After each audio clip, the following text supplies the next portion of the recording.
The topic requirements has always been the most talked about in the modeling industry. People often look at supermodels like Bella Hadid, for example, or Sora Choi, and often compare their physique to them, which is not the way to go because modeling is or has become more diverse, which means modeling agencies are now accepting people outside of the norm, so to say. So if you aspire to be in fashion magazines and do runway, then this is for you. Let's talk requirements. So first, we're going to talk about the importance of dimensions or measurements. Now you always have to understand that fashion collections are always cut to a certain size. Whether the photo shoot is taking place in London, Paris or Milan, it doesn't really matter.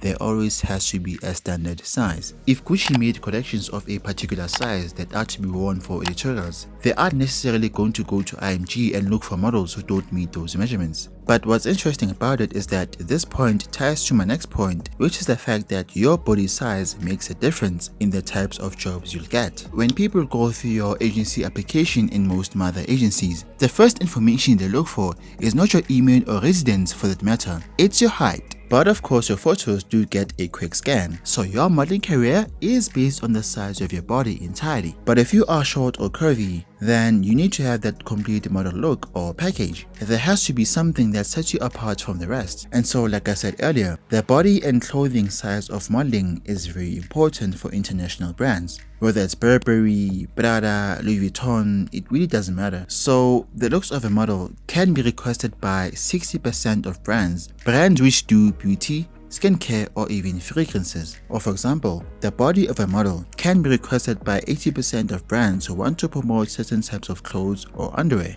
Now let me give you the most desired measurements on an international scale, which is my third point. And these are general standards of 95% of jobs, so the closer you are to these, the better. So as a woman, you need to be between 176 and 180 centimeters, and that equates to around 5'7" to 5'9" feet in the US. For men though, you need to be a bit taller, and that is between 186 to 190 centimeters, and that's like 6'1" to 6'2". But of course your personality has to play a major role because as a model, you need to possess them all. But if you want to work in advertising, then you might want to stick around for these measurements. Advertising is different from high fashion, right? So the measurements are more diverse, which is good news for you because women who are 170 centimeters tall can have success in advertising, as well as women who are 183 centimeters tall. Men do also fit into this topic because the measurements are also more diverse for them too. And so even after that, you still have to be honest with your measurements. When you measure your height, make sure you aren't wearing any shoes. And when you measure your bust or your waist,